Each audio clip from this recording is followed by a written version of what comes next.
everyone. Good afternoon. How is everybody's Sunday going? I hope everybody's having a good day. Guess what? I'm very, very excited right now because yesterday it flurried a little bit and then none of it stuck. And then today, guess what? We're getting really, really fat snowflakes falling right now within the last couple minutes, and it looks like it's all going to stick. And I'm so excited. So excited. So probably going to be building a snowman at some point soon. So very pumped. Hi, Grandma Sherry. Hi, in the bushes. How are you? Hi, Nicole. Nico. Hello. How is everyone? So I wanted to give you guys a brief update on some of these cases that we've been following. Actor Julian Sands is still missing. Brooklyn Ford is still missing. And obviously Madalina. Hi, Sandra. How are you today? I was messing around with my background a little bit before I came on and was starting to, I don't know, redo it, but kind of gonna stick with the old one until I figure out how exactly I want to do everything. Let me do this. I was thinking too, we're doing a members only this evening, and we're going to be playing a couple of the games that Bob tried to play on one of our lives not too long ago. And we're going to see if we can get them to work. And then one of the other things I was thinking is maybe you guys can help me pick out new intro music or something, because there's all kinds of stuff, but I don't know. It's so hard. I know, B Tim, a Sunday stream. What is this? Well, not everyone. Some of the people are sleeping. And so I'm able to go live for a little bit, and then I'll be live again this evening. Hi, Kimberly Myers. How are you? But it's not very common for me to go live on Sunday, but since I didn't go live yesterday, had a lot of cases I want to talk about and cover. So we are here. We are here. So Julian Sands, they are out searching for him again today. They do have, as of 9 minutes ago, actually, they put out the last update. And let me share this out first. I don't think I actually shared anything.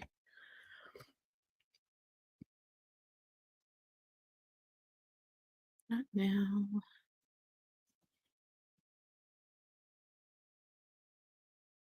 But they are still searching, and they actually said that there is no deadline for when they are going to stop searching, which is a good thing as far as for the two missing individuals that are lost on these mountains in this area. What did I just do? I just broke it. Oh my gosh. I just disliked my own video. Don't do that. This is a mess. Good. All is well with me as well. Hi, Bob. How are you? Okay. Sunday stream unorganized. Sorry, guys. Apologies. Okay. We turned that out.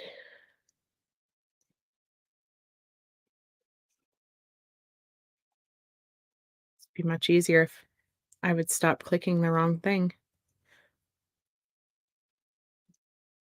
I wish you guys could see my screen sometimes. I need to start sharing my screen whenever all the crazy things start to happen, because you guys have no clue how many tabs that we have open whenever we start doing these cases. And so then it just goes crazy. Nowhere near as many tabs as Bob has open, though. I can assure you of that. She has quite a bit. So Julian stands live, it says, which I don't think it's actually live, but it is following it. They're doing live updates basically, and following to make sure that we all stay aware of what is going on in the search. And so we're going to read down through this. It says avalanche risk as air search resumed for missing actor. And it says ground crews are still unable to continue their search efforts for missing actor Julian Sands due to the risk of avalanches in the area. Mr. Sands, 65, was reported missing during a hiking trip in the Baldy Bowl area of San Gabriel Mountains on Friday, as searches by local authorities continue by helicopters and drones when weather permits. That's the thing with this area, like, whenever it is windy, they still aren't gonna be able to find the drones and stuff. And, and so it just makes it very, very difficult to search whenever the cloud cover is like this too, same thing. They can't really fly helicopters into the cloud cover like that because they can't see what's going on, and so they obviously have to make sure that everything is okay as far as that goes.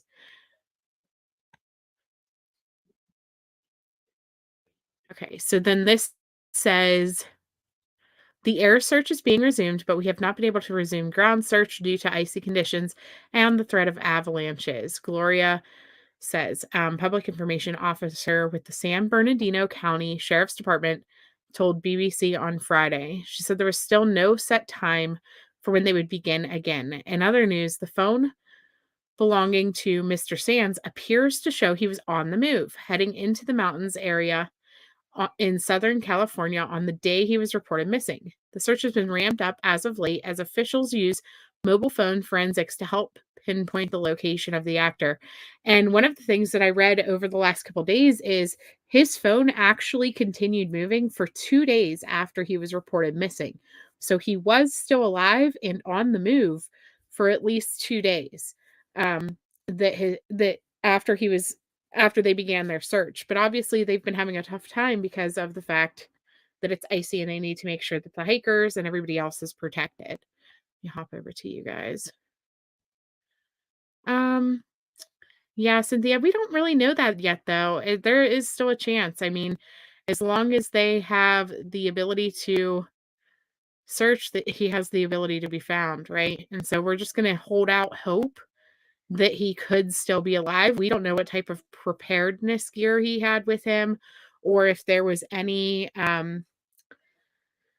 if he had any supplies packed as far as like food, water, stuff to keep him warm. Did he hike with equipment to keep him safe in the event that something like this would ever happen where he got stranded in the mountains?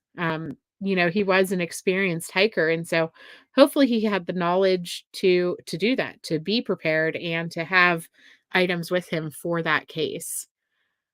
So that's my hopes and my prayer, at least here. I mean, obviously, as time continues, it's more and more dangerous for him and the other man, Bob, that is also lost in that mountain. So definitely keep them and their families in prayer while they continue to search for these individuals. Okay, so one day ago it says avalanche risk as air search resumed for missing actor. Ground crews are still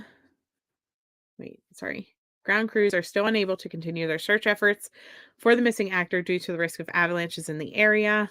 Okay, wait, that's just what I read. Okay, 18 minutes ago. No fixed deadline for the end of search, authorities say. U.S. authorities have said that there is still no hard deadline for calling off the search for Julian Sands.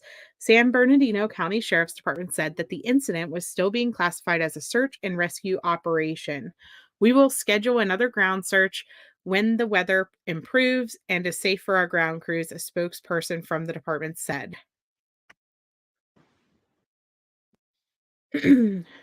As of 2 hours ago, it says the helicopter search is still underway. The helicopter search is still underway for missing actor. Um, yeah, and this just says about his phone. Forensics trying to pinpoint his location. Both national and state officials are working to help find Mr. Sands. On Friday, the county sheriff's department revealed that pings from the actor's phone appeared to show that he was on the move on the day he was reported missing. A spokesperson for the department said, "We are working with state and federal agencies that have cell phone forensics to assist us in pinpointing a location. So far, no new info has been developed." So there's a different picture of him. So these are some of the last known pictures of him actually out there, hiking and mountaineering. It says the full family of Julian Sands have shared with the Independent the last known images of him mountaineering. The photographs that he sent to his grandson Billy in September show him looking relaxed and happy while climbing the 14,783 feet Weisshorn Mountain in the Swiss Alps. So it's a three-ridged pyramid-shaped mountain about 15 miles from the Matterhorn and is described by climbing experts as a more serious than its famous neighbor. One of the most difficult 4,000-meter peaks. The Weisshorn is a long and serious climb by any route, according to the Alpine guides. And so, I mean, he was, like I said, an experienced climber. This was not something that was unfamiliar to him. He would have been prepared, I would think, to be able to hunker down if he needed to. That is that is just what I am really, really hoping. Maybe this is gonna lead up to some, like, huge movie release from him where he's like, "Hey, everybody knows who I am again, and we've all been talking about me, and I've done amazing movies and stuff like that, but here comes my next new movie." Like, that would be awesome if this is some type of publicity stuntish type thing. Um, I can't picture his family and everyone going through this for a publicity stunt, though. Right, BC, yes, that's our hope until any missing person is found. So it says, one of his friends came forward and said that he was a romantic. He is wild and never contained by any rules or boundaries. He is a Where's Sherry when you need her? A Bronisk romantic and an adventurer who is drawn to the extremes of nature, relishing the freedom of mountains, which he conquers all over the world. He is deeply inspired by romantic poets, and his performances of their work are spellbinding and come from a passionate love of literature. He is a friend bound by hmm, Yep, Homeric qualities of loyalty and living life to the full. He takes no prisoners and yet is gentle and generous and sensitive as the poets he so admired. So, just a lot of people coming out and sharing their love for him. And then it says the conditions on Mount Baldy, this is 6 hours ago, where rescuers are searching for Julian Sands are adverse and extremely dangerous and are not favorable for even highly experienced hikers, police warned this week. Due to the high winds, the snow has turned to ice, making hiking extremely dangerous. So, even if he is alive on this mountain and is hunkered down or whatever, what they're telling us about the winds and the ice and things like that, he would know not to try to come down. He would know to hunker down until somebody was able to get to him in a way. Because he would know how dangerous the conditions were. Like, I don't picture him trying to hike out of there if he's gotten himself in a place where he's stuck. Now, my fear is that he could be hurt or something along those lines because the other side of this is, you would think that he would put something out so that helicopters could see it, right? Um, whether it was a flare or like a blanket or something to draw their attention while they're searching. But obviously that hasn't become the case at this point, or at least they haven't found it yet. So, sheriff's search and rescue efforts are often hampered by our poor weather along with dangerous avalanche conditions. The recent storms that brought the snow and ice conditions are not favorable for hikers, even those that feel that they have a high level of experience. And it goes down through, making sure that we heed all of the posted warning signs, looking at the weather conditions, make sure you have proper gear, hike with a partner, bring a tracking or GPS device such as Spot or InReach. Make sure your cell phone is fully charged and bring extra power pack for it. Let someone know where you're going. And most importantly, if you don't know, don't go. So let me check the chat real quick.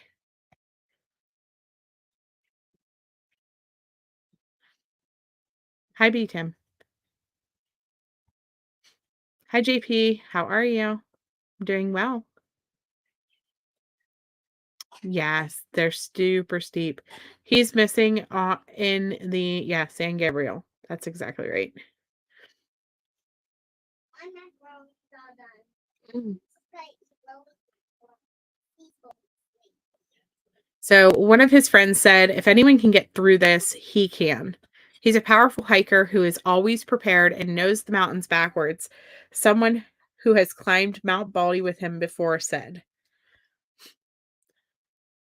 So,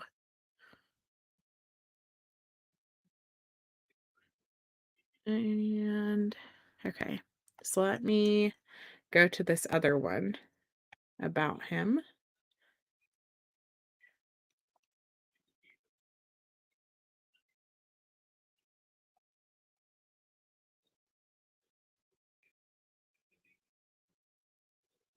So this one says hiker shares details of dangerous Mount Baldy trek. He says it's pretty much just death on both sides. So we're gonna watch a short video here. Desperate by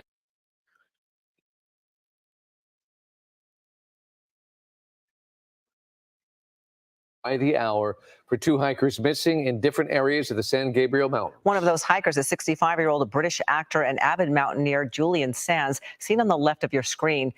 He was reported missing 1 week ago after going for a hike in the Mount Baldy area. The man on your right is Bob Gregory. The Hawthorne man was reported missing after hiking near the Crystal Lake area. All week long, the changing weather conditions have impacted how each search has been conducted. Evidence of avalanches have been observed this week, limiting where ground search and rescue can go. But helicopter searches are continuing. And another hiker who found himself in danger on Mount Baldy on Friday, the same day Sands went missing, is home recovering from his injuries. Lucky to be alive. Eyewitness News reporter Amy Powell is live in Agoura Hills with more on what he did to survive the treacherous conditions. Amy?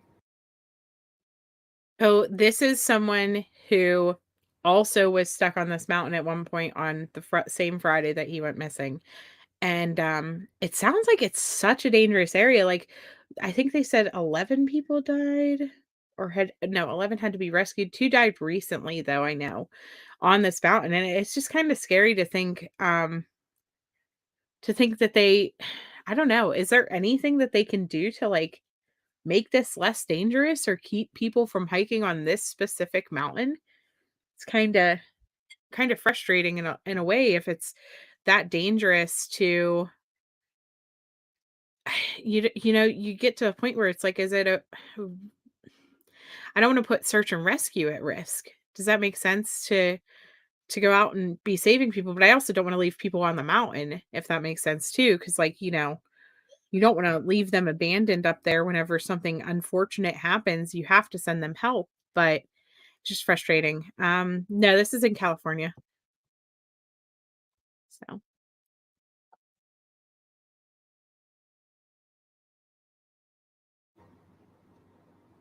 And David, this 21-year-old believes he was hiking in the same area where Julian Sands was hiking. Tonight, he's telling us the story of his own harrowing ordeal. He's badly bruised and still in a lot of pain, but Tax Sappington is recovering from injuries suffered during what that is so gross. They'll never close it down because it's a tourist attraction area. His arms, ugh, that looks so painful. Like I literally cringed whenever it first showed it. Yikes. I'm gonna go out on a limb too. Remember, we were back and forth about whether or not Julian had a friend with him or not. I'm guessing that he probably didn't, and that the article that said he had a friend with him may have been wrong because I've never seen the friend mentioned again outside of that first article. And I feel like by now we would know what the outcome of the friend was.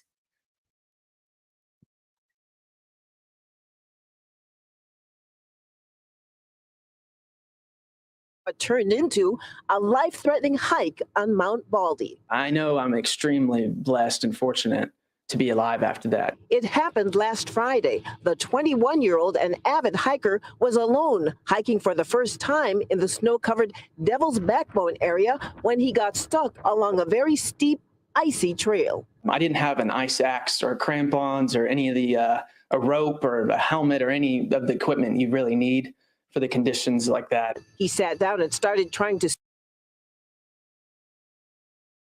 I just like mind blown. Did he just say he went hiking without any of the equipment needed to hike if it got dangerous? Like, what are you thinking, dude? You didn't have a helmet or nothing? Like, oh no, he is lucky to be alive. Lucky he made it out of there okay. Scoot down the mountainside, but fell several feet, landing on a narrow ledge. I looked down and it was pretty much just death on both sides. If I looked down, just much too steep to move. TAC called 911, a search and rescue helicopter arriving and spotting him on the ledge. A second helicopter coming a short time later. Unable to land, the deputies gave instructions over a loudspeaker, but he couldn't understand. The choppers left. Cold and worried they wouldn't return, TAC tried to climb but slipped and fell again. I remember seeing the rocks and trying not to hit them, and so I'd be facing the rocks while I was airborne, and I would try to cover my head. He landed near a stream and was able to walk to an area where rescuers found him and took him to a hospital. Not many people very, very few people come back from something like that. Wow. Wow. TAC says he will go hiking again, but he'll make sure he has the proper equipment, and he'll also probably go with a group. Nope. I'm gonna tell you what, I am so afraid of heights, and I love views. It's like one of the most contradicting parts of my life.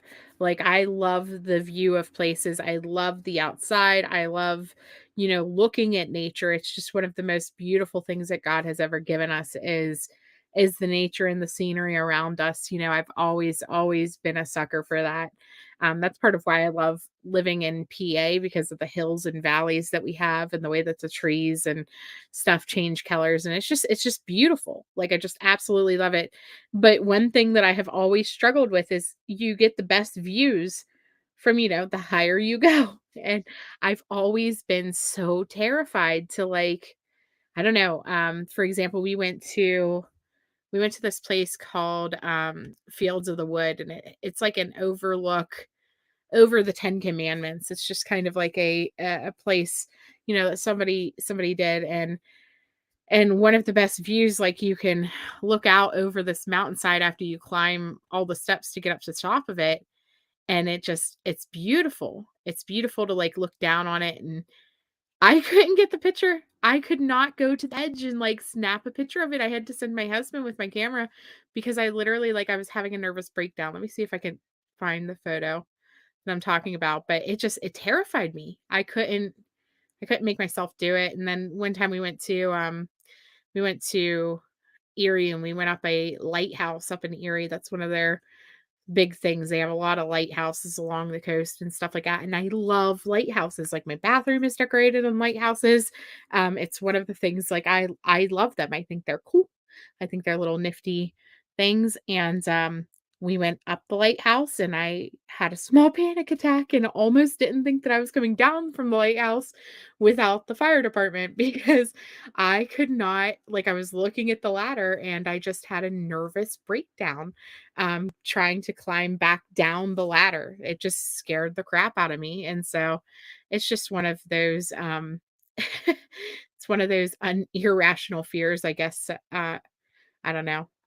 Remind me tonight, guys, during the members only, because we're going to be doing a members only tonight. I have a really, really funny story from whenever I was 18. Whenever I got stuck on the roof of somewhere.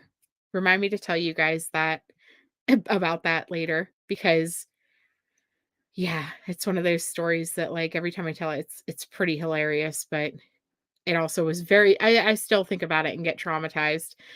But I guess that's how a lot of my stories are, to be completely honest.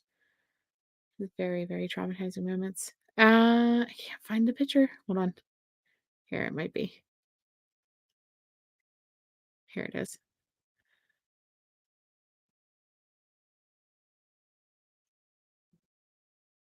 So this is, yes, Bob, please feel better. Absolutely. Sorry, I just glanced over at chat. Hi, Callie. Let me see. Hi, KO. How are you?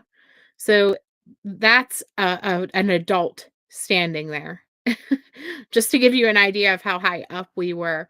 And I wanted a picture of this so bad because I thought it was, cool. It says Jesus died for our sins, and then it has the 3 crosses, and you're looking down on it from the top of the 10 Commandments. And let's see, they have, like, see the 10 Commandments, and you walk up these steps, and then you're looking down on that scene that I just showed you. But it's literally like a cliff. I couldn't do it. And, like, walking up the stairs, I could not turn around. I can't look down. I can climb and climb and climb, but the minute that I realize that I am high, it is a whole different level. We can't do it. So, but anyways, just one of those things.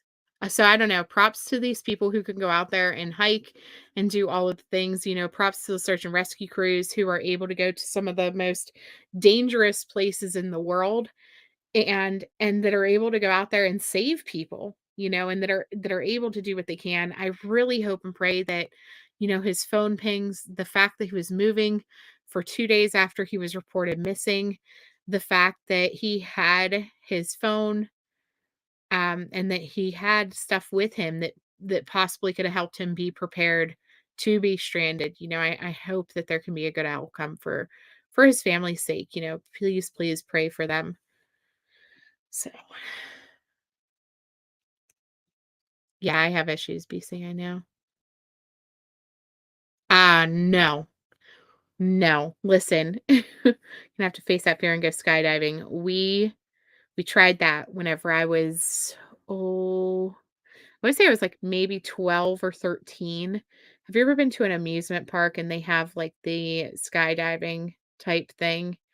You, like, have to pay for it, it's extra, but they put you on the ropes and they pull you up and they let you go, and I got all the way to the harness. My aunt had me convinced, um my favorite aunt had me convinced that I was gonna go on this with her, and I almost did it. I almost did it. I made it all the way to the harness, and then I threw up.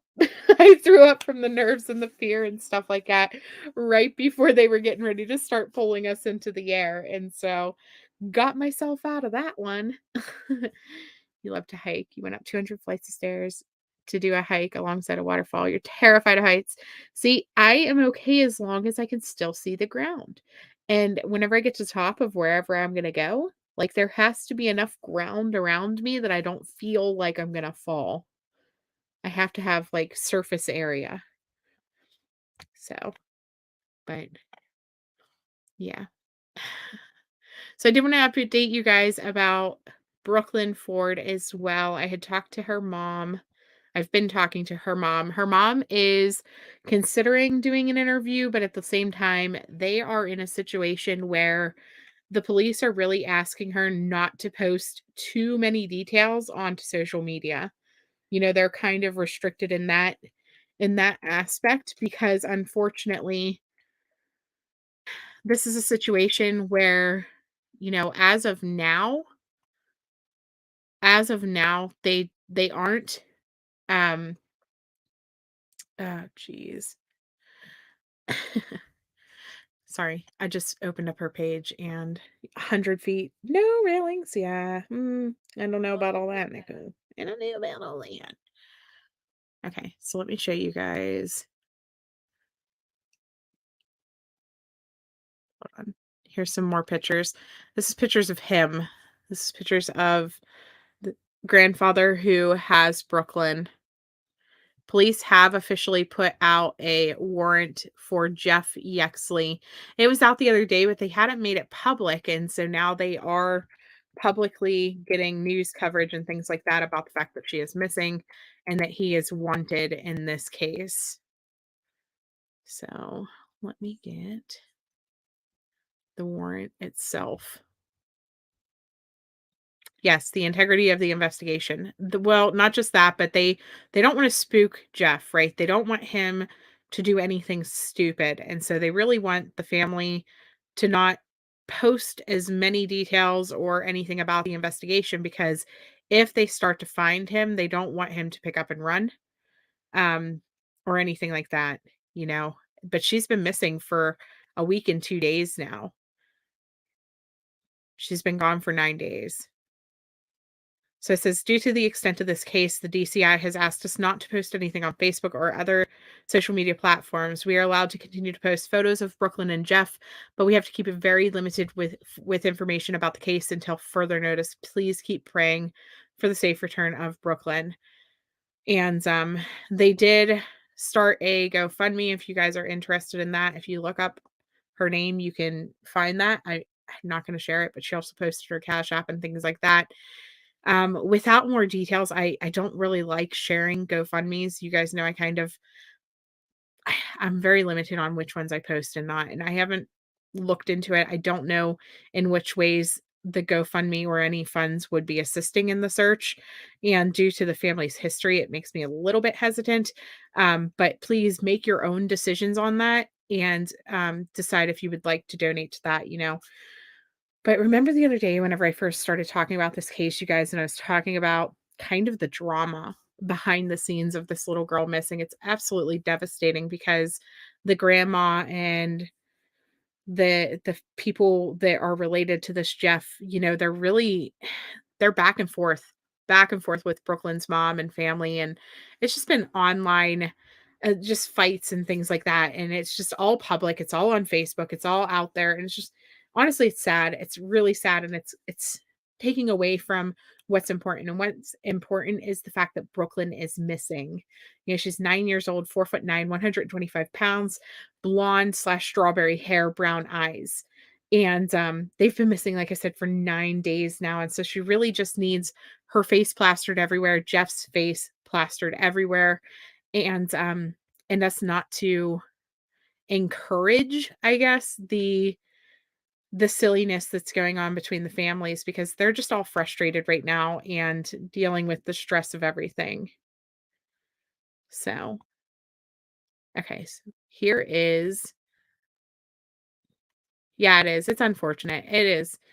Whenever families don't get along, it just makes things that next level. Whenever you're trying to raise awareness about it, because you have to be careful not to encourage a fight or a feud between them, or not to, I don't know, I just try not to pay attention to it. It's just really sad seeing it go on around this child, and the fact that she's disappeared. So it says authorities are looking for Clark County man in connection with the missing 9-year-old girl.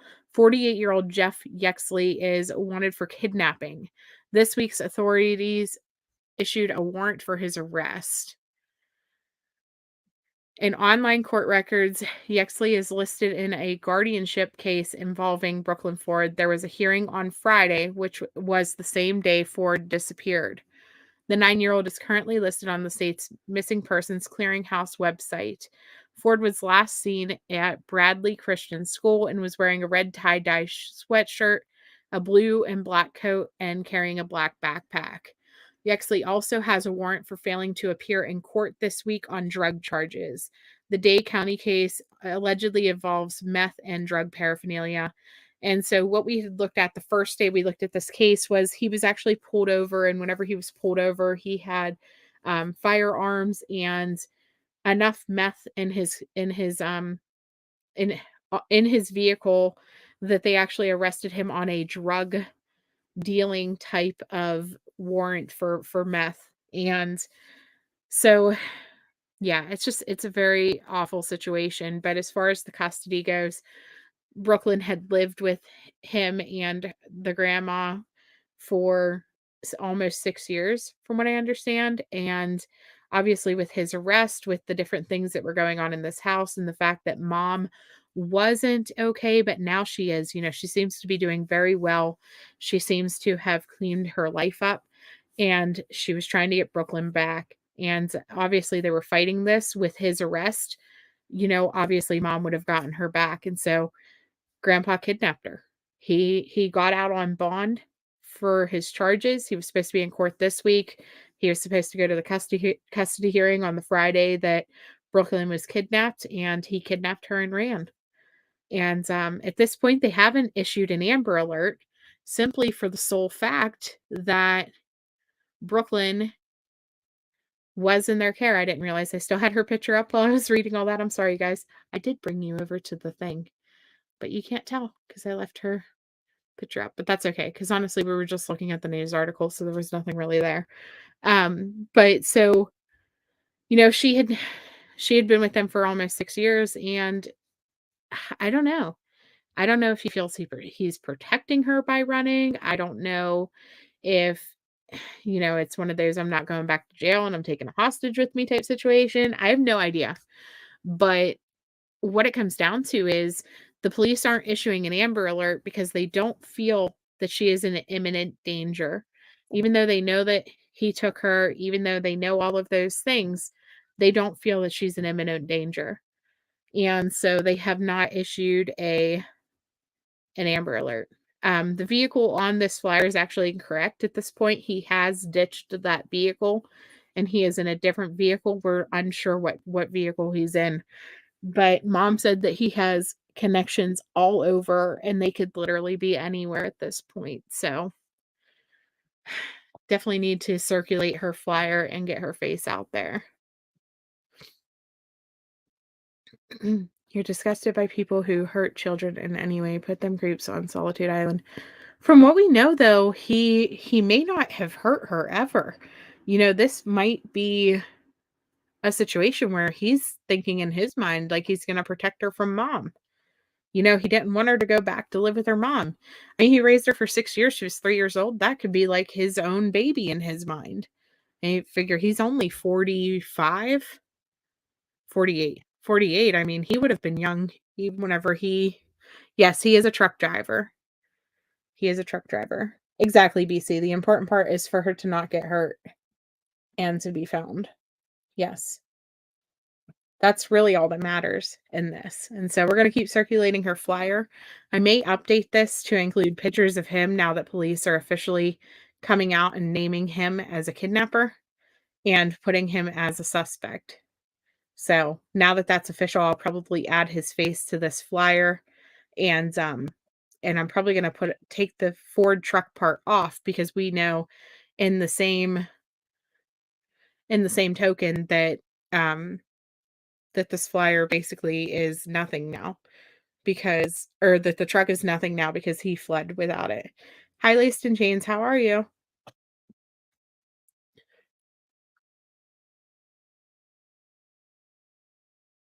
Oh, yeah. In general. Okay, gotcha, JP. Gotcha. Okay, so let me take this down and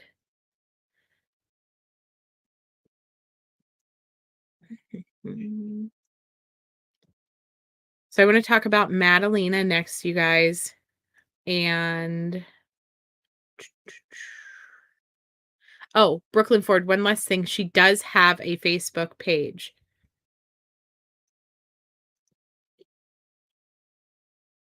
So here is the Facebook page, Help Bring Brooklyn Ford Home, just so you guys have that as well.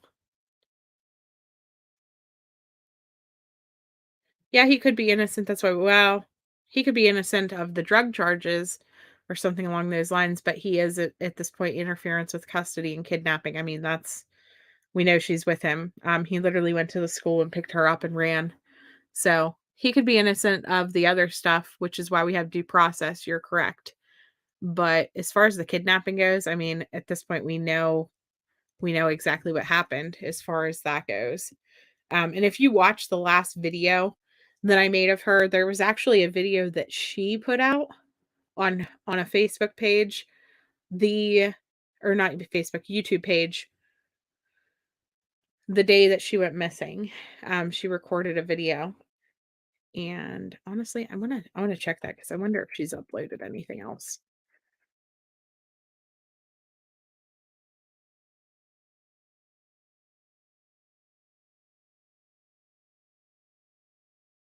No, still just the same one. So, and she has it's called A Call for Prayers. So she just painted. Do you guys want to watch this again? Did everybody see this or do you want to watch it again? It's up to you guys. Put a 1 in the chat if you want to watch it again. Put a 2 if you don't think we need to.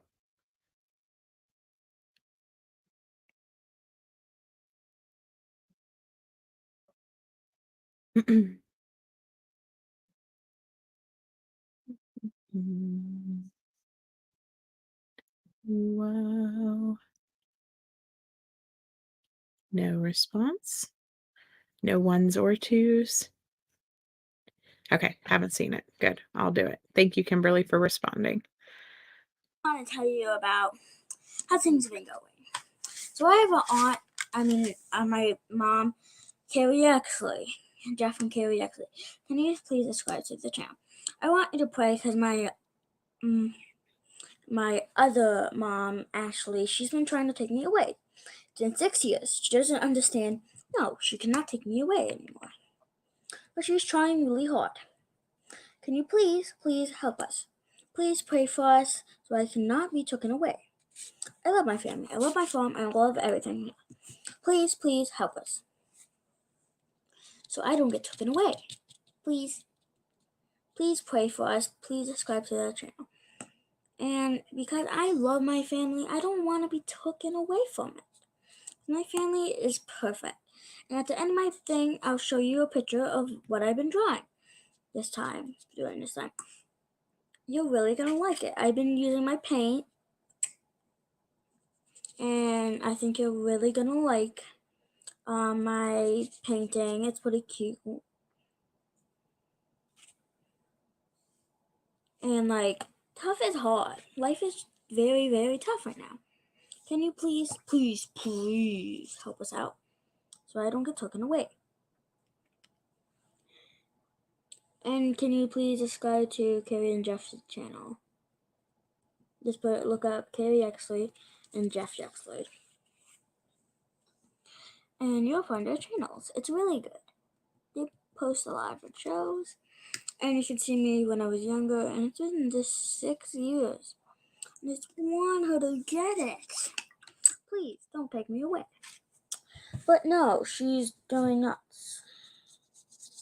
And I love my brother, Zach, who lives with us. But he just doesn't get it. You can't come back to your child. It's been 6 years. And that's too long. You can't do that to child.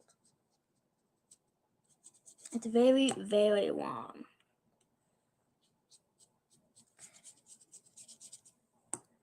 But it's how life goes. So hopefully I don't get taken away.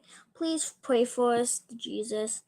Please hope that I don't get taken away from my perfect family. And please, I don't want to leave my school, my friends, and everyone I care for. Because I care for them and I love them. They're so kind and nice, but I just can't take being taken away from my only family. She doesn't get it. No means no. She talks snotty to me anytime I tell her, no, I'm not doing this staying overnight or anything. She talks a little snotty to me. Like in the first visit, everything was going fine. I just said I didn't know all my family. She's like, you have to know everyone. And I'm like, I don't need to know all my family because I haven't met all my family. But then she started giving me an attitude and started being mean, which starts our relationship very bad. And now she's trying to take me away by how much fun we've been having shopping and stuff. That's no reason to take me away. It's been 6 years. 6 years. That's too long. You can't take me away no more. It's wrong. Well, I finished with my picture, which in a second I will let you see.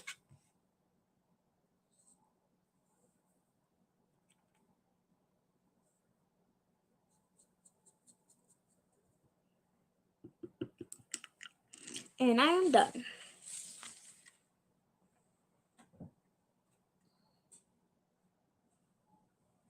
What do you think? See right here in this corner, I have a heart. I'm not the best at drawing right now. I'm 9. That means I can't speak up for myself at court. So please, don't let her take me away. Please pray for me.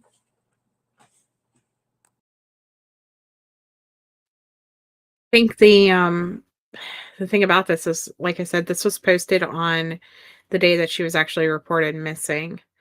And so she was talking about going to speak up for herself at court. Did he initially pull her from school so that she could go speak up at court? And then he just decided to run? I don't know. How did you hear about the possibly being taken away in the first place? CPS and normal adults keep that stuff yeah. It's sad. They put her in between, but I'm sure that they, in a way, had to tell her that she was going to go back to living with her mom. You know, her mom does have pictures of her and stuff like that. And like she talked about the fact that her mom was trying to take her shopping all the time and was, trying to get her to sleep over and different stuff like that. And honestly, after grandpa got arrested for drug dealing, I think that would definitely seal the deal where it's like, okay, no, you can't stay there anymore. You can't stay there. I think as a mom, I would feel like, you can't be there no more. And so mom actually went to get, custody back and things. Have a good day, hon. Thank you so much for always watching the replays. You do so amazing. We have such a great replay crew here. I appreciate each and every single one of you that watch on the replay just as much as I appreciate you guys that are here for the live chats. So I did actually look up Carrie's page because she mentioned last time I heard her say, subscribe to Carrie and Jeff's page, but I didn't like register it, I guess. So let's just take a look at a couple of these videos that Carrie does have on her page because like she said, there's pictures of her whenever she's younger. Like here's one. And it's called Our Girls. They put this on. Oh, I can't play the music. They put this on 9 months ago. So I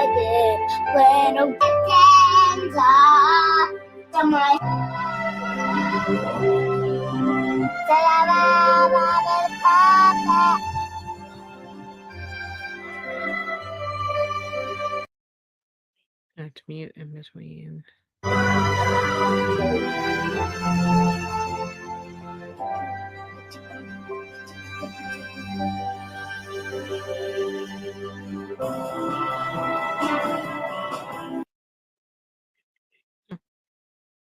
So, I mean, if you look at kind of like, obviously, this is all, there's Jeff right there. You look at kind of the backgrounds and stuff that she's surrounding in. Like, I don't see anything that looks like alarming. Like, as far as, she's not in a messy house. She's obviously not being starved or anything like that. She just looks like a normal kid, kind of jumping around, running around and stuff. But you know, not too much you can do to justify selling drugs, right? I mean, that's kind of a deal breaker all the way around. So this is her at a. It's still muted. There it is.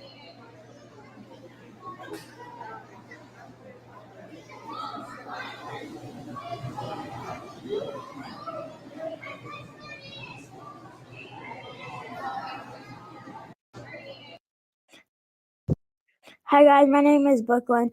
I was just thinking, I'm Carrie's and Jeff's Yexley's daughter.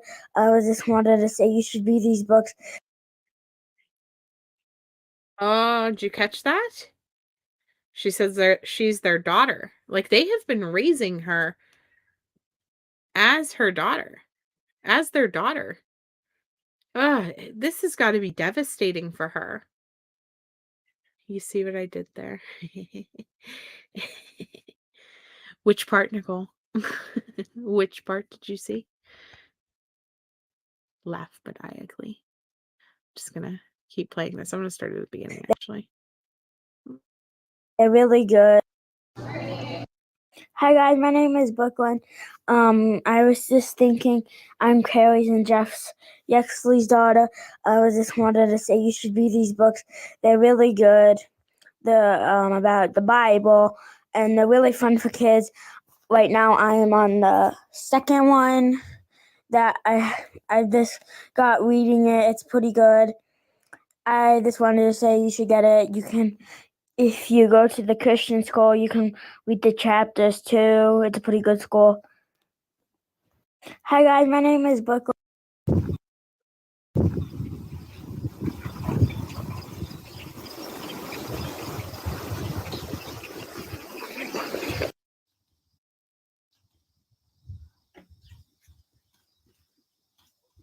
It's froze. Frozen. There's one of her swimming.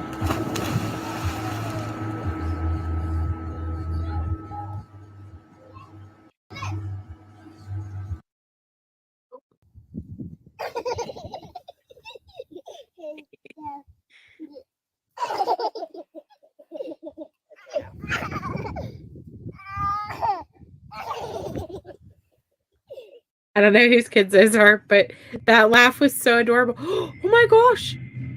A whole building just fell down. Did you guys see that? Can you see that? Sorry. Let me make it bigger. That's the one thing about shorts, like it's so small on the computer screen. I hope they were like intending for that to happen. Obviously, she set up to record it, but just like boop, just fell right over.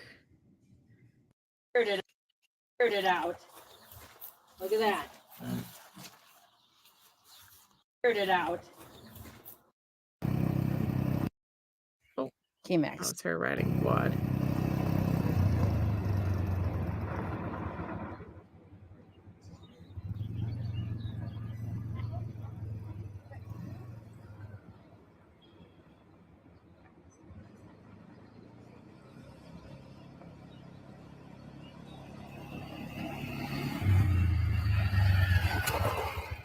Whoa. K-Max, are you ready? Well, there's a You lot of these. Like this goes the little puppies. Look at the little puppies. Oh my goodness.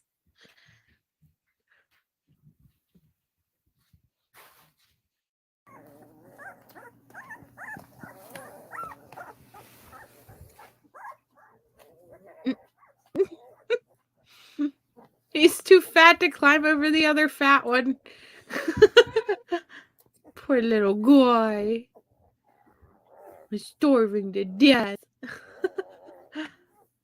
Ah, jeez. Okay, I won five times. Mom has won 0 times. Let's see who's gonna win this one race. Is it gonna be me or is it gonna be slow mama? Okay. Come on, Mom. So we're gonna go to Come on, Mom. Talking to Carrie. This has got to be so traumatizing for her. All of this. 1, 2, 3. All of this. You know, in her mind, she's just out with her dad. Yeah, why have her make a channel out of nowhere and post that video? I don't know. Here's her missing flyer. South Dakota, guys. Bradley, South Dakota. And so she was kidnapped technically by her grandfather. But her grandfather and her grandmother have been raising her. These are paternal grandparents. They have been raising her for the last 6 years. And I mean, I don't know. I hope and pray he wouldn't harm her. I mean, it just, I guess this is probably why Amber Alert wise, they don't think that he would harm her, right? Because of all of the things, because of the fact that that's been her dad for the last 6 years. This is hard. Like, I couldn't imagine as a kid living somewhere since you were 3 and then somebody getting arrested or getting in trouble or whatever, and then out of nowhere you have to go somewhere else and go live with your new mom and stuff like that. It's got to be hard. It's got to be so hard. I hope, yeah, Nicole, exactly, that she feels like everything is okay. Exactly. Yeah, you wonder what the dynamic was in the family. Why did Grandpa feel he had to leave with her? Grandpa was getting ready to go to jail for a long time, Callie, in my opinion. I don't think they take too kindly to drug dealing meth in South Dakota. I could be wrong, but that's what he was arrested for. I mean, he had let me see if I can find those records again.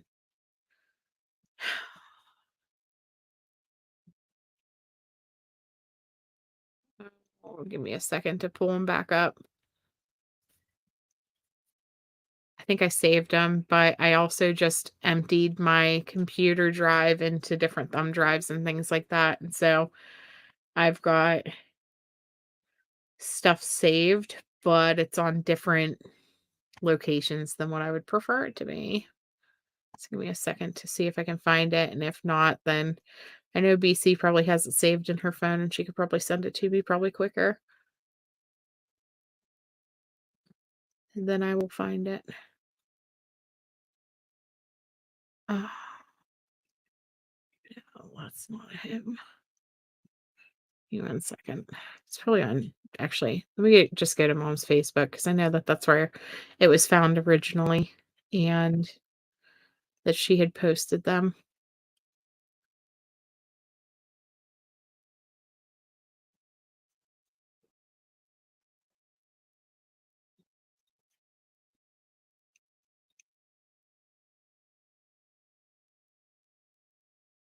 Let me see.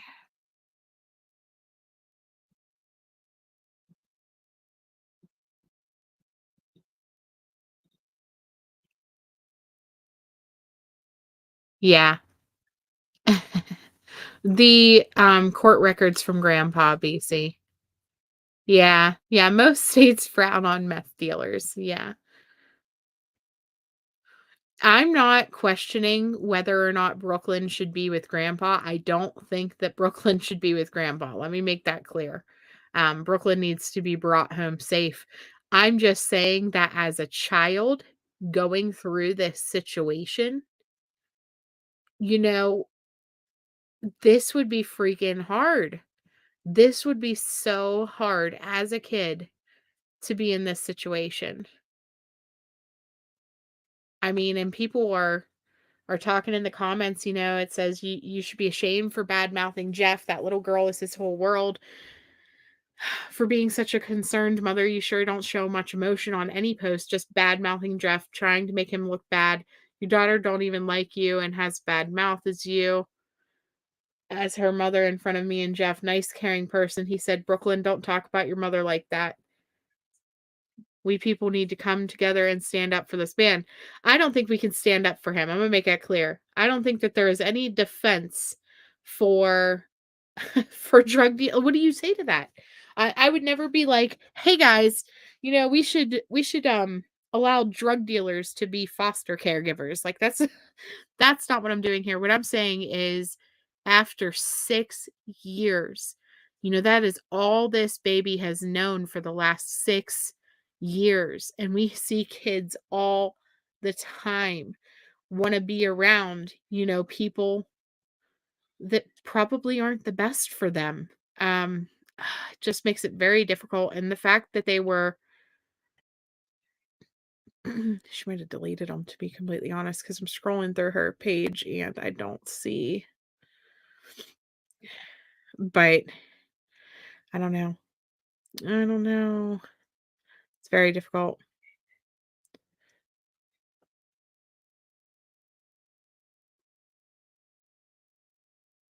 You just wonder why he wouldn't have left on his own. Why take the 9-year-old granddaughter with him? Yeah, she's probably very confused. Exactly, Callie.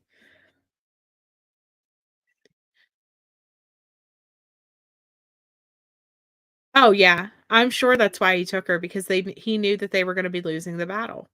I mean, what do you say? What do you say whenever you go to custody court? Um, what is your defense? Please, judge, don't give this girl back to her mother. I know I'm a meth dealer, but I really love her. Like, no judge in the world is going to be like, "Oh yeah, send her with the alleged meth dealer." He hasn't been convicted yet. He's just been arrested. Yeah, prevent her from being removed from the home. Exactly. I don't know. My heart breaks for the whole family all the way around.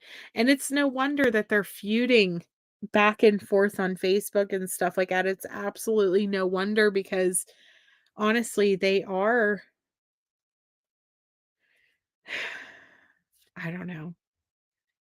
Ugh. We should all vow to take a victim's advocate class. Yeah. Oh man. I don't know. I don't know what the answer is in this one. I mean, obviously she needs to be taken and she needs to be safe, but I don't know. Does grandma got charges too? Like, what's grandma's background? Is there a reason that she can't stay with the woman that she's calling mom? If Jeff is no longer living there, if he's in jail, if he's serving his time, would that still be a safe situation? I hope they at least do like some type of custody agreement where grandma still gets to see her or something. You can't just uproot her from everything with no contact and then to be feuding back and forth while she's missing. Like it's not a good look. It's just not good. It's not good. I don't know. But it's I don't know. The other thing is like mom, I know I'm saying I don't know a lot because I really don't know how to respond to this. I really don't know. Right, 2/3 of her life in one home, not knowing her mom that well. Yes, she is missing Blue Peach, kidnapped by her grandfather. Yeah, best interest of a child is a general term. Just mom had issues in her past, right? Everybody has a past, but mom looks like she is clean. She looks like she is stable. She's just got married not too long ago. Looks like she has other children. Looks very, very well-rounded, but for whatever reason, she left Brooklyn there for 6 years.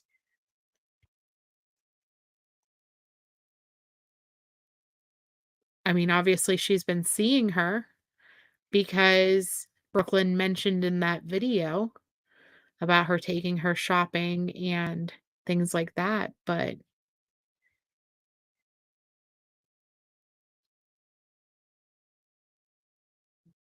yeah, I need to find the charges. I'm looking for it.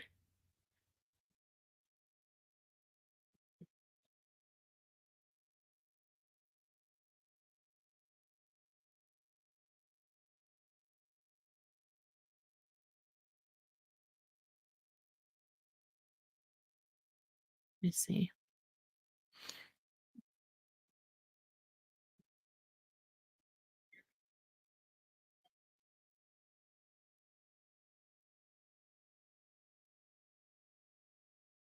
Sorry, I am searching. I'm not trying to get quiet out of nowhere. I really wish I wouldn't have, like, dumped my computer now because I'm very sad that I don't have this, like, readily available for you guys.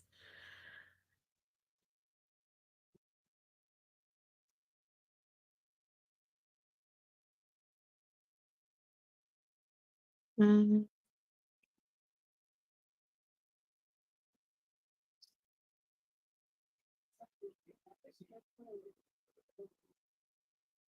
I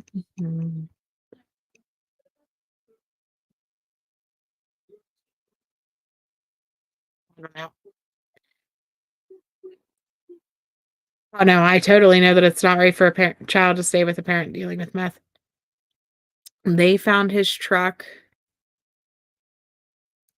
Mm, he ditched his truck, but he was actually pulled over, like, 2 weeks prior to all of this for let me just go to the courthouse website. Hold on.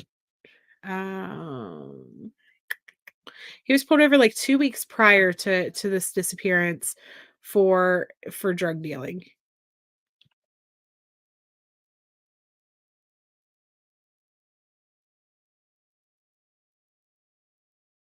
Let me see what county that was. Hold on one second. Oh, hold on. I just got something in where? Here it is. Thank you. See, I knew that you would have it. I knew it. Okay. So let me open this and open. Okay. So here it is. Okay, so it says the police report indicates Jeff was arrested at 12:30 a.m. on January 1st, 2023. So he was arrested 21 days ago. He was driving a vehicle accompanied by Lisa Racontre, a 45-year-old female who is not his spouse.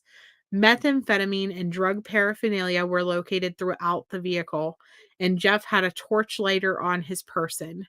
In the front seat of the car, Jeff had an SKS semi-automatic rifle and a pump shotgun. In the back seat, Jeff had methamphetamines and drug paraphernalia, including multiple baggies, a scale, a mirror, glass pipes, and a snort tube. Most troubling of all, Jeff had 12 individually wrapped baggies of meth. The evidence supports a conclusion that Jeff is an armed drug dealer who is distributing methamphetamine. The total weight of the methamphetamine in the vehicle was 17 grams. So there it is. Thank you so much, BC. Yeah, 17 grams of meth at the traffic stop. So this was all prior to the kidnapping. She was kidnapped. He came out on bail, and she was kidnapped on January 13th. He picked her up from school and took off with her. So there's that one. And let's see. So then this other one is from the custody dispute. And this one shows that I'll just read it. Yeah, 17 grams is a lot.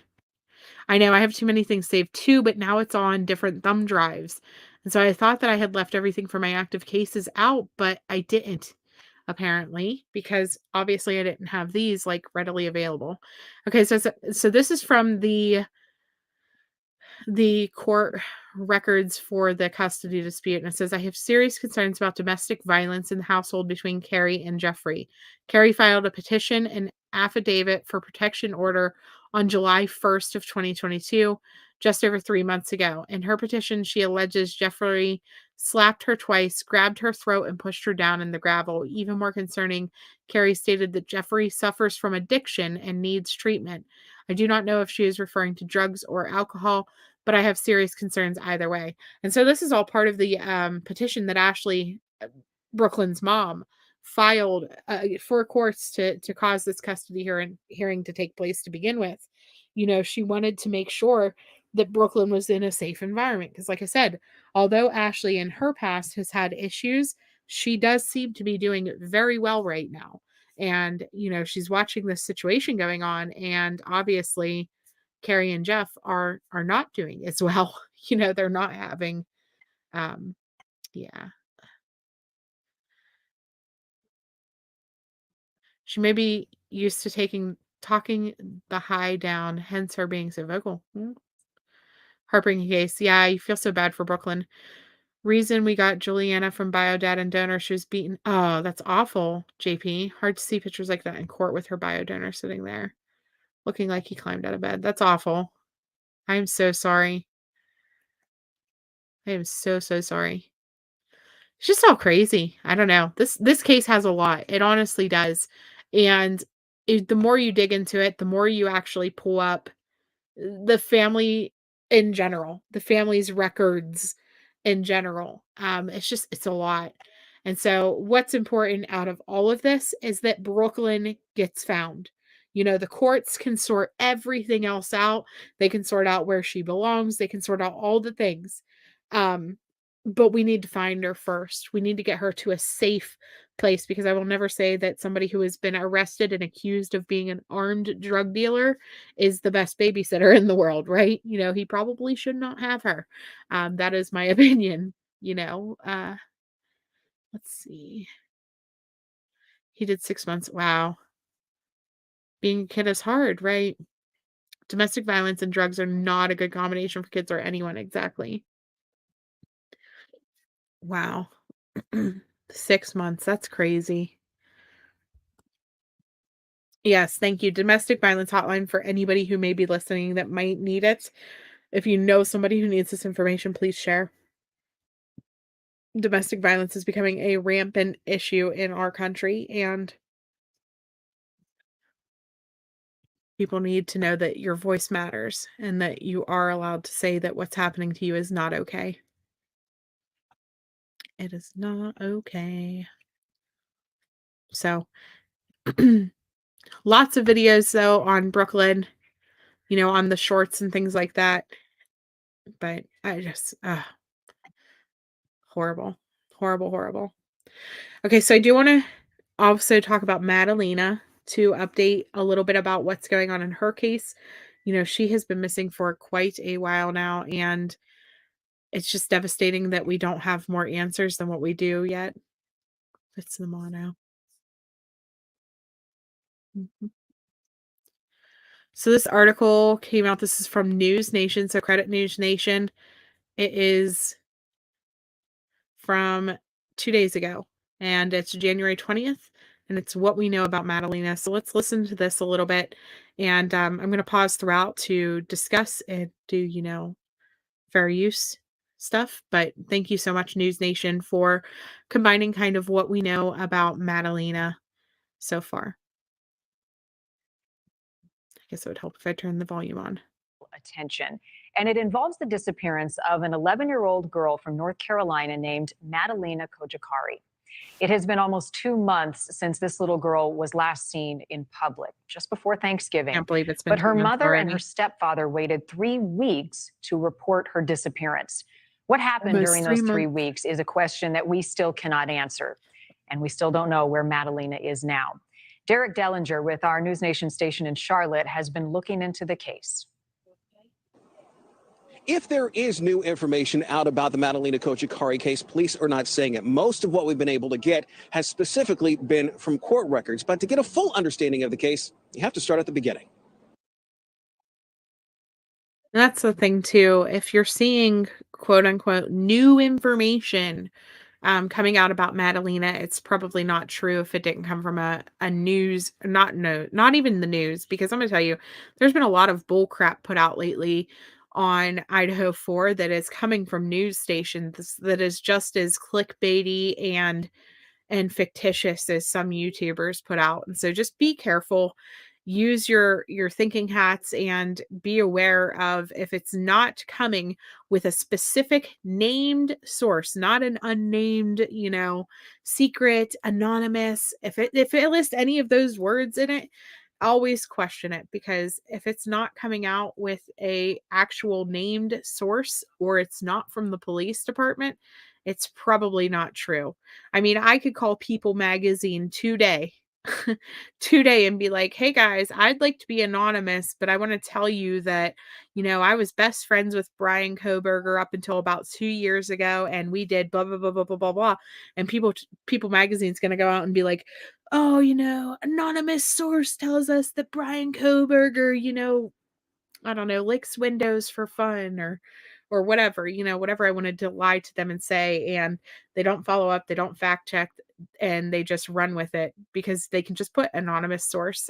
Just like the recent article that came out about Mad Greek, saying that there was a person who waited on him on 2 different occasions, and the first thing I said as soon as I seen the article title, not even kidding, I said, "That's bull crap." I'm gonna tell you why, because very early on into the investigation, as soon as they arrested him, within like a day or 2, we knew certain things, and one of the things that we knew was that Mad Greek owner said that he had never been in there, they had never seen him at all, period, they'd never served him, and then, all this breaking news, he was served there, blah, blah, blah, blah, blah, it's all crap. It's just people trying to get their 5 minutes of fame, and it ruins lives, honestly. And it really causes a lot of frustration and hassle, and then leads to false tips and everything else getting called into the police because they have to deal with people calling in all this crap that they hear on social media or on the regular news. Like I said, some of this stuff is coming out on the news now because they're getting just as clickbaity as a YouTube channel. So that's just my little spiel and rant. Just be careful with any information that you're going to take about any of these cases. Put it in your hat, put it in your pocket, wherever you store your information. Keep it in the back of your mind in case you ever need it. But a lot of it just probably could just go straight to the trash, just to be fair.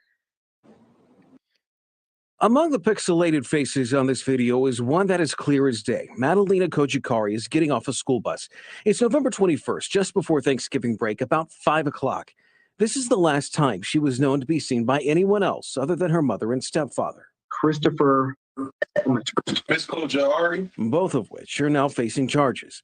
Diana Cojocari and Christopher Palmer are to this day in jail, but not for anything that specifically happened to Madalina. They eventually did report her missing, but in North Carolina, where this all happened, you have to do it in a timely manner. By the time they did report that Madalina had disappeared, it was 3 weeks later, and only after. I'm going to say I truly wish that they would pass that law absolutely everywhere. There is no reason that not knowing where your kid is shouldn't be punishable crime everywhere. Not reporting them missing, that should be automatic arrest for everybody. For everybody. Hi Ramblin' Rome, how are you? Ringo, what's up? Hello, hello. Let's see. Yeah, the information being put out in cases these days are mind-blowing. People have no idea what the public can do to help a case or hinder a case. And that's just it. Like, we can make a huge difference. We can make a huge difference in, for example, Brooklyn's life, right? They need found. Brooklyn needs to be found. In order for her to be found, people have to know that she is missing. And so the power of social media, we can make her case viral. We can get her face absolutely everywhere if we choose to share, to like, to do all of those things. We can help her get the coverage that she needs. We can help her get the same level of coverage that Madalina, that Oakley, that Harmony, that Athena. We can help Brooklyn, for example, get that amount of coverage by sharing on social media. It's a necessary evil in this true crime industry. You need social media whenever it comes to missing people, especially. Or, say you have a crime and you have a photo of the person who committed the crime, and you want to share and share and share and share that photo until the person gets caught. You do that because people, if you don't know that that's your suspect, if you don't know that that's who they're looking for, how would you ever search for them? And so that's why it's so necessary. But what's not necessary is, the don't make stuff up. If you want to be a creator, create live streams, or create content about these people that's factually based, right? If you want to be a reporter, report on the facts. You don't have to be the first person to cover something and completely make it a fictitious garbage narrative. You don't. I could come on here every day of the week and say some bull crap, but what's the point of that? What does that do? Does that help absolutely anyone involved in the case? Or am I just helping myself at that point? I could have a full chat. I could sit here and we could have, 5, 6, 700 people. We could have 2, 3,000 people if we went to that speculative trash side of things. I mean, I could sit here and look at, I don't know, let's look at this photo right here. What do you guys see? Oh, I don't know. I'm confused. Like, I could sit here and do that all day with you guys too. If that's what you want to do, maybe that's what we should do. We could pull up stuff and analyze absolutely garbage and try to figure it out.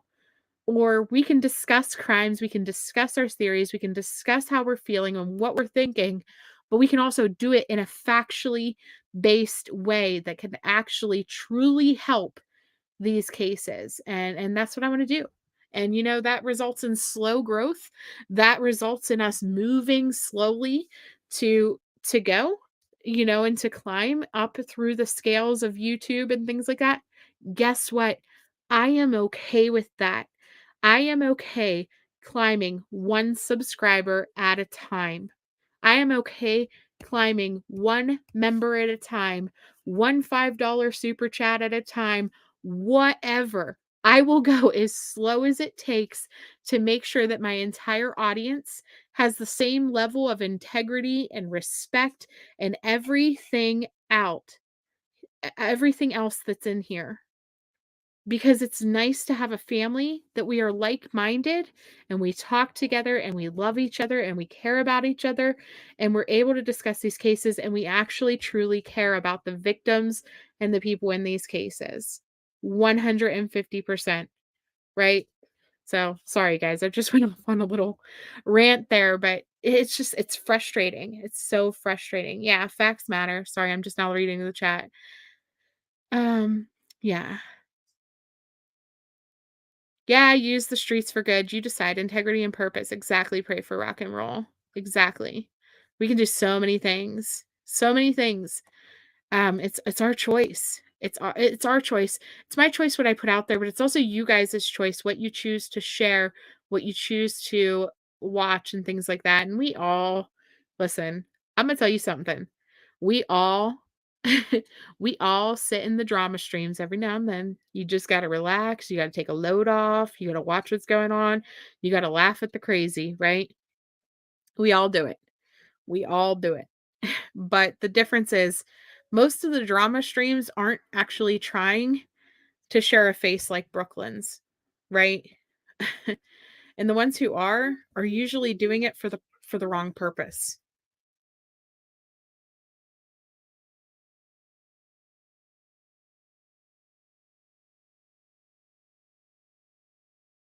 Grandma Sherry, you're here for the rents. That's funny. Now mom just checks her yeah, tracks her on Life 360. Mhm. Yeah, 100%. Yeah, respect. It's not a show. It's not a show. Exactly. Better to have one customer 1,000 times than 1,000 customers once. Amen, Ringo. Abso-freaking-lutely. Absolutely. Juliana was 15 minutes late coming home. You wanted to go searching right away.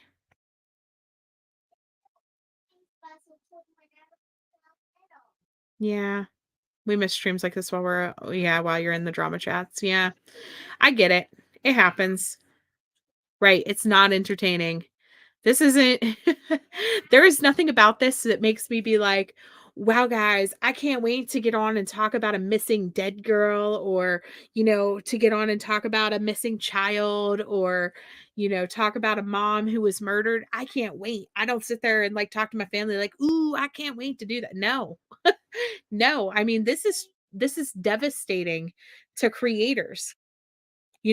Burden of proof myself, Locumi, Savage, people who really are investigating and diving deep into these cases, it is it is traumatizing.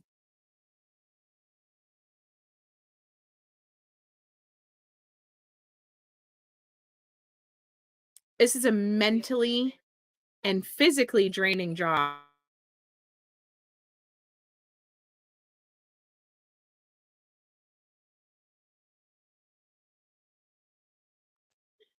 Sorry. Yeah, it is. It's intense. It's a deep care. It's personal.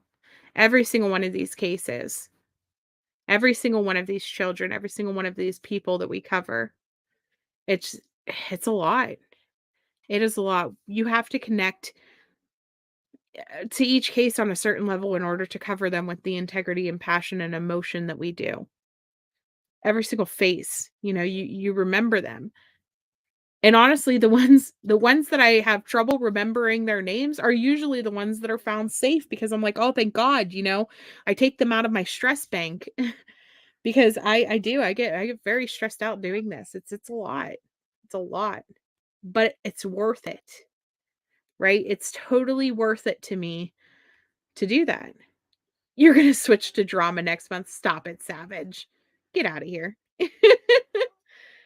Yeah, they need to be heard as god awful as it is. Exactly. But that's why we're gonna do stuff like tonight. Tonight, we're gonna have a members only live. We're gonna relax. Wednesday night for non-members, we're gonna be having a relax, game playing stream.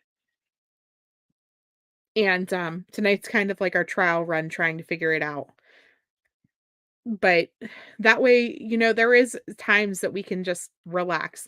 And it's not gonna be like relax and kick back from true crime and, talk about drama, right? That's not it. It's gonna be relax, kick back, and just have a fun-filled, happy, relaxing evening. So, just be friends and be there for each other. So, okay. Let me finish this video now that I'm done ranting. Sorry about that, guys. After her school started asking questions on where she was. I do remember her just playing alone, so I went to go play with her and we just connected. I'm just hoping so sincerely that we find this little girl. Cornelius, North Carolina, where Madalina lived, is a town just north of the city of Charlotte. Located next to Lake Norman, it's a place that, even with high-dollar homes nearby, still feels like a small, tight-knit town. Neighbors, though, say the people living at this home largely kept to themselves. I haven't seen mom quite as much, but I have seen the stepfather out with the daughter just doing normal walks and bikes and stuff. The school where Madalina went was the first to notice. She was due to be back after Thanksgiving break, but she never showed. Court records indicate that a counselor and school resource officer made attempts to reach her mother, and that they even dropped by the home after Madalina had been absent for more than 10 days. Once they did get a hold of her mother, they told her to bring Madalina in.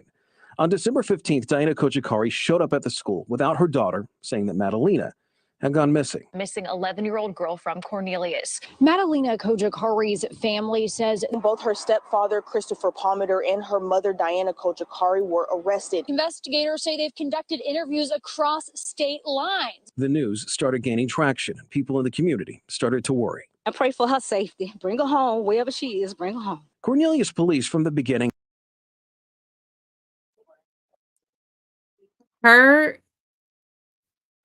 Her community has done so amazing coming together to try to raise awareness about her and to, do prayer vigils, to hang flyers, to do all the things for Madalina. They have done such a great job. Oh, for your birthday stream. Oh man. Remember last year on your birthday, you seen my elbow once? I can't believe it's your birthday again already. It seems like it just happened. Wild speculation. Oh no. Yeah. Can I invite Upchurch? Grandma Sherry's probably a mod for Upchurch if you want her to invite him. She mods for everybody now. She's mod for all the people. I say bring him. Should be fun, right?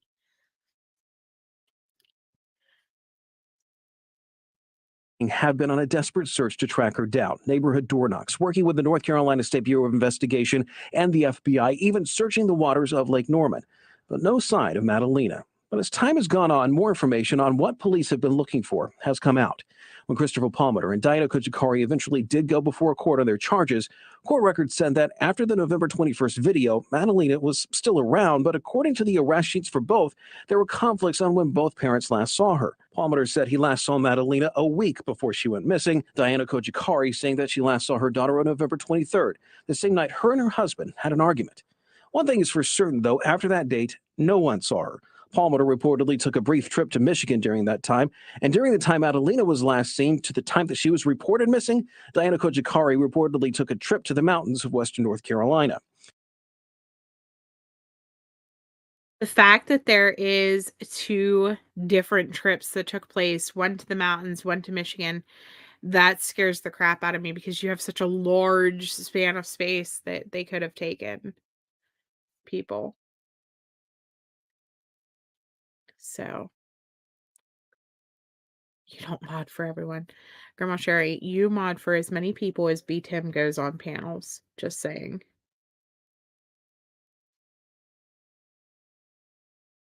Not much is known about the specifics of either of those trips, but during the time Palmer and Madalina Cojocari were together after Madalina went missing, they were reportedly asking the other where Madalina was. The arrest report for Madalina Cojocari said that she had been urged to go to police by her family, but she didn't, reportedly because she didn't want to cause any issues with her husband, despite saying that she feared for her family's safety. It just seems so normal. It's just, nothing stands out, So it's kind of the even more confusing part. Records indicate that Palmer had lived in Michigan, but in North Carolina, the only real legal trouble that he seemed to have had was with traffic violations. Madalina Cojocari, though, is from the Eastern European country of Moldova. She appeared in a YouTube series in Moldova back in 2014, where she talked having been married, divorced, and wanting to remarry, but needing to lose weight. A little girl identified as her daughter was also on that show, age 3.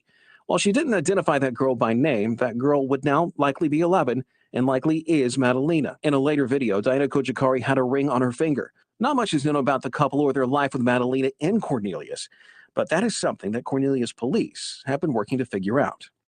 Search warrants recently released show from day one police wanted cell phone records and searches of the home where Madalina lived. We know what they were looking for. Cell phone search warrants say that they were looking for evidence of a kidnapping, text messages, call records, GPS locations. Search warrants for the home looking for anything from documents to weapons to hairs, bodily fluids, or blood. One of those searches happened on December 21st. What do you guys think about the fact that they also looked for evidence of a kidnapping? They always yeah, we all speak typo, for real, savage. Um, but then not only did they look for foul play evidence, right? They looked for blood and all the things, but they also looked for evidence of a kidnapping. And it's always kind of made me wonder, like, what she said about, she didn't want to oh, how did she word it? About not wanting to, like, cause an argument. However she said it. Yes, I agree, Grandma Sherry. But she also said that he had gotten them in trouble of some sort, and it just makes me wonder, like, if there could be a chance that Madeline is out there alive, right? Because I think that a lot of people are assuming that she is deceased and that they took her somewhere. Cause issues, yes. She didn't wanna cause issues, and then she also said something along the lines of that he had gotten their family in trouble, and I've always wondered, like, what she means by, like, that he got them in trouble. You wondered if someone from the Moldovan community helped her run away. Yeah, pray for or a Ramblin' Room, sorry, Pray for Rock and Roll popped up at the same time. Yeah, you have hope. You have hope that she could be out there. It's so weird, and the fact that they didn't find blood or evidence of blood and things, yes, they had 3 weeks, but I will say that even with 3 weeks, it's very hard to clean up a crime scene in a way that they won't find evidence. I mean, there have been people who have had a lot of time to clean up crime scenes and have been unsuccessful. Police always find something, whether it's under a light cover, under a corner, under a speck that you missed. They always find something if it's there. Hi, Frazzled Mama 3. So good to see you. It's been a while. You think she was traded off? Yeah. I mean, I don't know. You're thinking this little lady is very aware of her surroundings.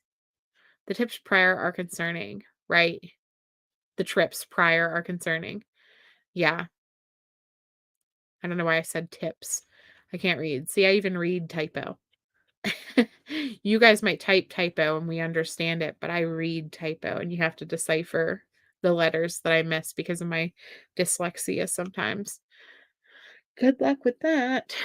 I don't know. I think it's very, very possible, and with all of that being said, that's why it's so important that we keep Madalina's case alive. Like, I know that there's a lot of other things going on, and there's other cases popping up and things like that, but, we need to make sure that we're constantly revisiting Madalina the same way that we constantly revisit some of these other ones like Oakley Carlson and things, until they're found, until they are found because it's been 3 months almost since she was actually last seen. The mother makes me feel as if it was a domestic situation. Maybe he was harming a child, so they came together and got the child out of the country while husband was away. Maybe. Maybe. It's just so weird to me the way that it all went down and the fact that I don't know.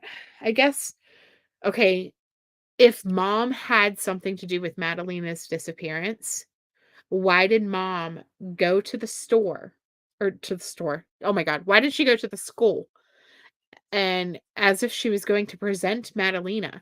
You would think at that point, if mom knew that she was about to be busted for doing something to Madalina, that she probably would have ran. I mean, if I don't want to say it, like if I was in that same situation where my kid was disappeared, quote unquote, and I had to go to a school meeting and I had 24-hour notice that it was that, I probably wouldn't show up and I probably would be a bajillion miles away in Mexico or somewhere else, back to Moldova even, you know, instead of going to the school.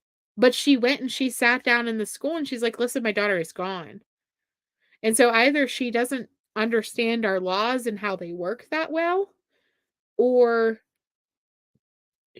there wasn't I don't know if she was involved. Maybe scared, petrified. I don't know. I have a hard time with this one. This one's crazy. You think the dad may have been controlling all of the funds? Possibly. That is possible. But at the same time, if you really want to get away, there are resources. Anyone ever see the tall man? It really makes me ponder. That's true, Ramblin' Rome, but now she has a chance to tell the truth to authorities if he was harming her. That is very true. She could talk. She could talk now and say what was going on, if that's the case. You have to love to hate to talk to text. Yeah. We do voice notes a lot instead of talk to text, but then you gotta, like, have time to listen. I don't know. This is a hard case, too.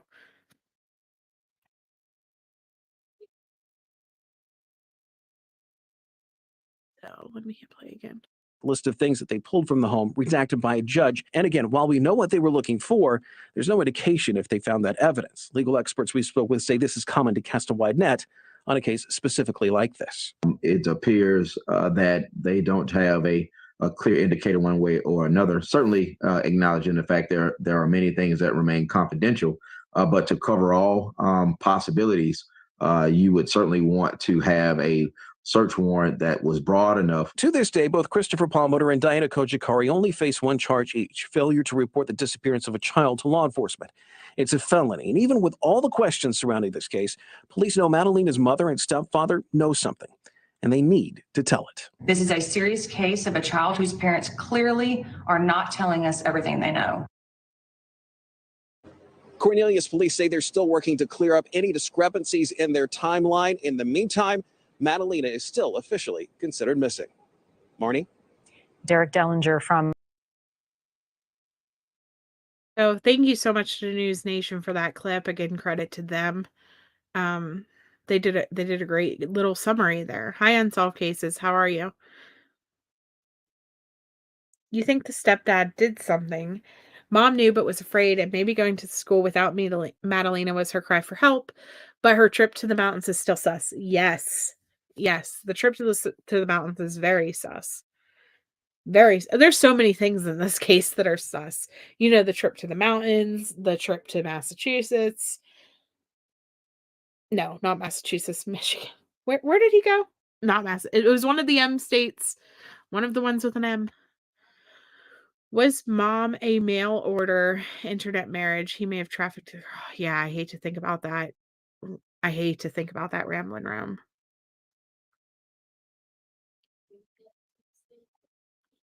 Right, no, I do. You're just no, I totally understand what you're saying. Just speculating, right? Mom's comment saying, "I didn't want to cause an argument," or something like that makes me think that there may have been DV in their relationship. Yes.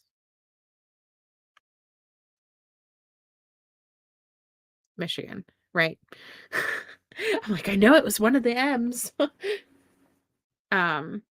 Yeah, the not causing an argument, I've debated, like, could that be a language barrier situation? Yeah, she's just gone. And the fact okay, she was just gone, but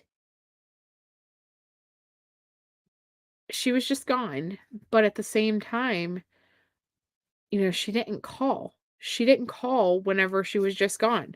Yeah, he came back and she wasn't with him, and she never checked to see if Madalina was with him to begin with. Like, it was all I don't know. Did anything ever come out about the pictures they were taking? Mm-mm, I don't believe so. There's been nothing new on this case, and that's what that report was about the fact that everything that has come out now, there's nothing else. There is nothing new.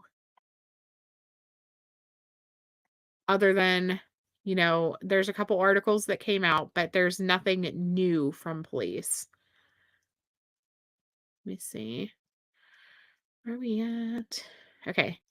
Missing Madalina, North Carolina police, this is 2 days ago, ask locals to flood the area with her precious face. The police are urging people. Comes in with a complaint. The police are urging people to continue sharing photos of missing 11-year-old Madalina's face.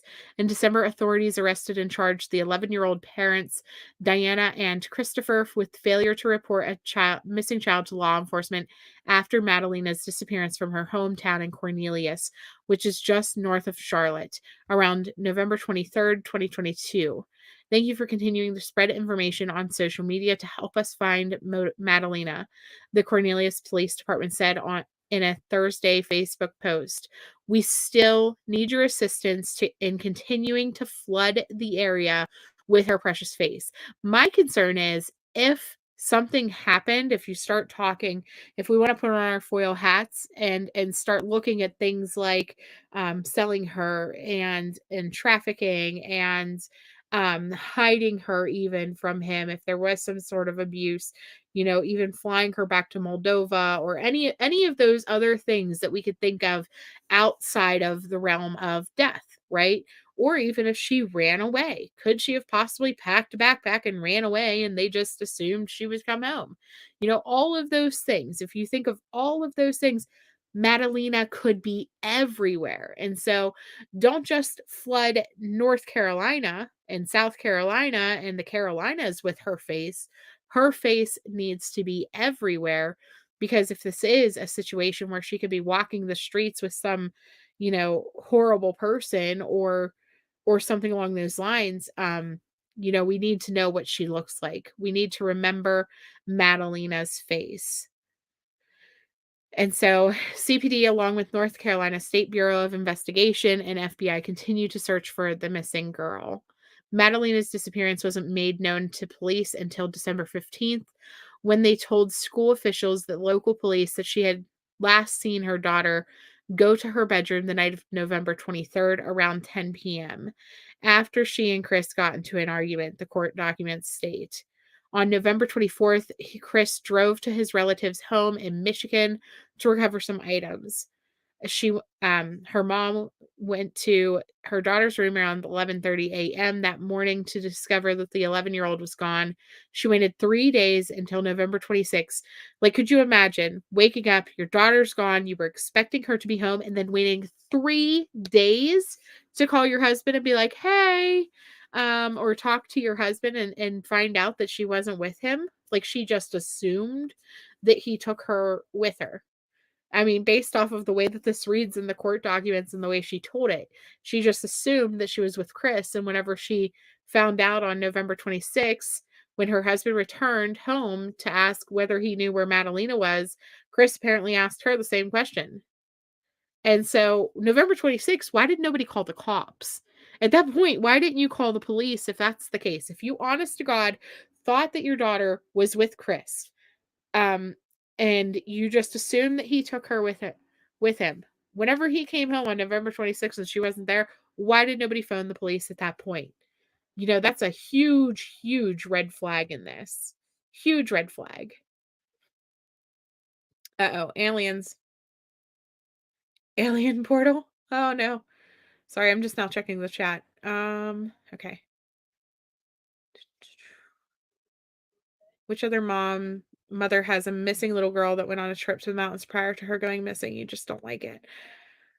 I don't. I'm gonna think for a second. Let me think, Callie. I'm sure it'll come to me.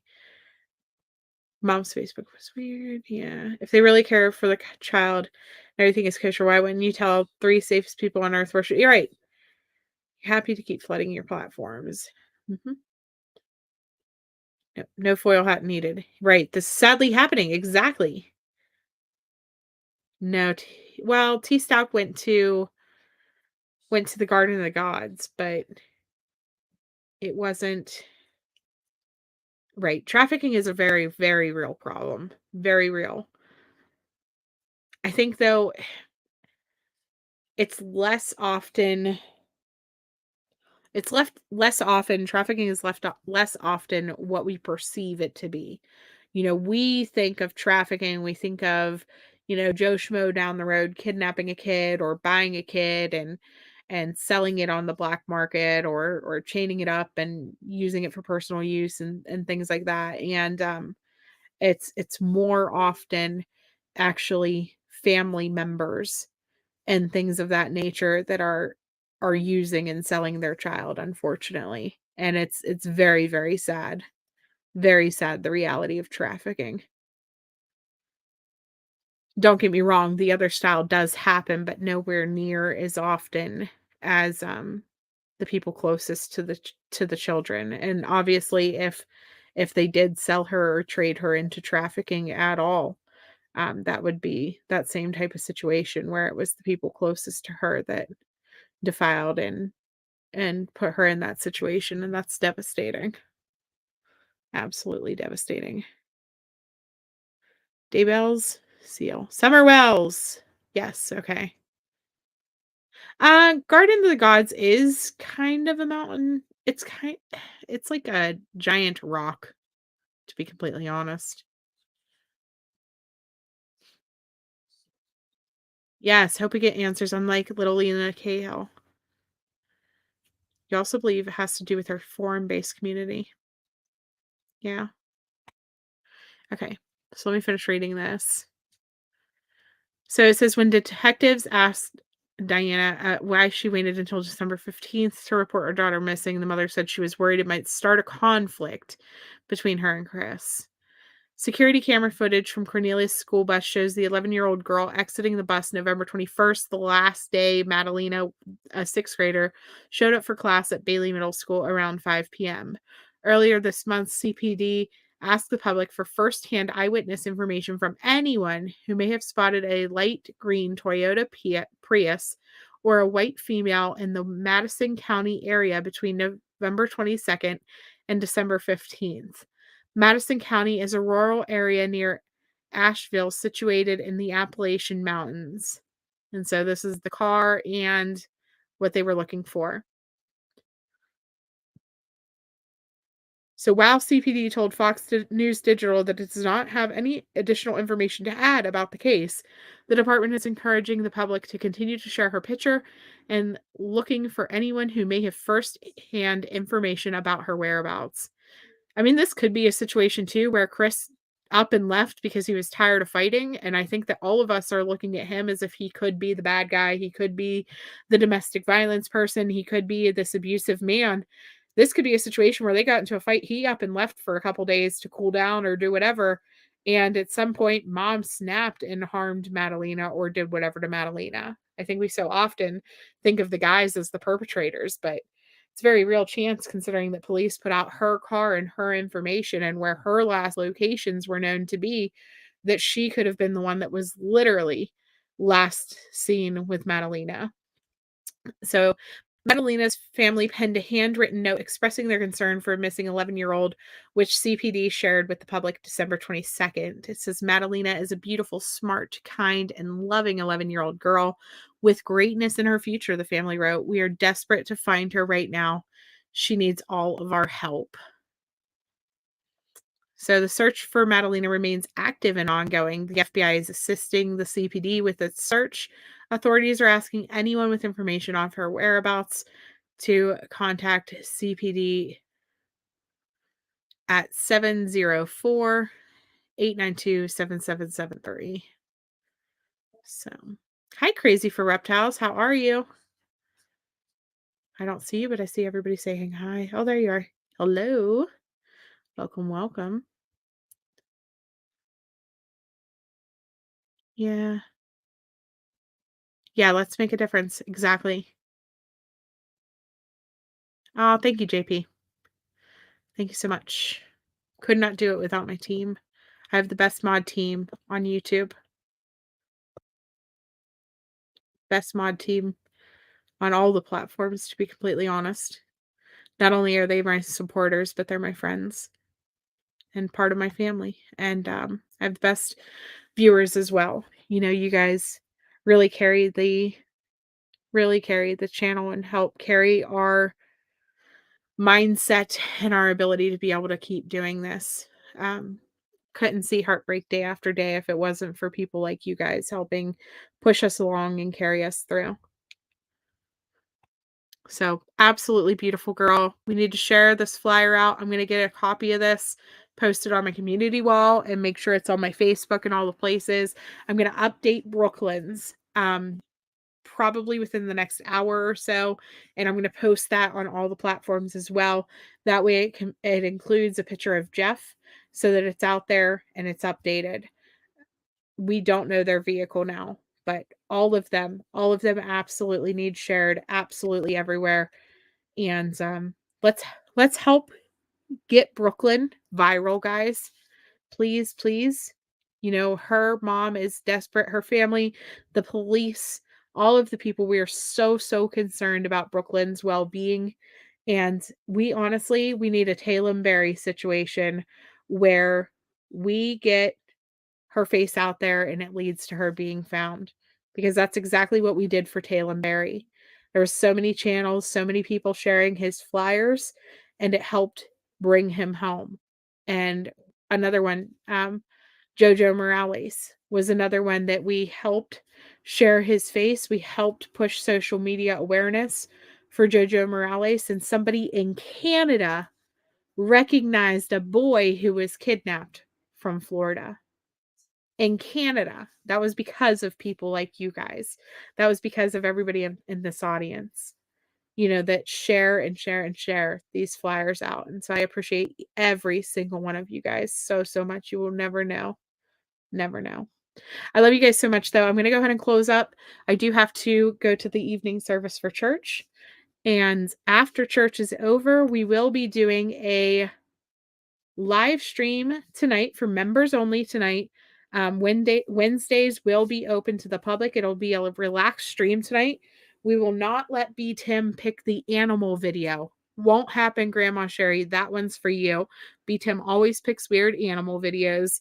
Like one time we watched cows get their feet chipped or whatever they were doing. I don't know. They were absolutely torturing these poor cows. Not really. They were just cleaning them or whatever, but he showed a video of it. It was so gross. So gross. But so tonight we're going to have a relaxed stream, and it will be at 9 p.m. Eastern Standard for members only. We're going to try out some of those games that Burden of Proof had tried on her platform. Like, I don't know. That was probably New Year's, I think, is when she tried them, and it wasn't working. So we're going to try to work out the bugs on that before we have our Wednesday night relaxed night. So yes, Ghoster. See you guys all later. I love you all so much. Have a good night. Bye.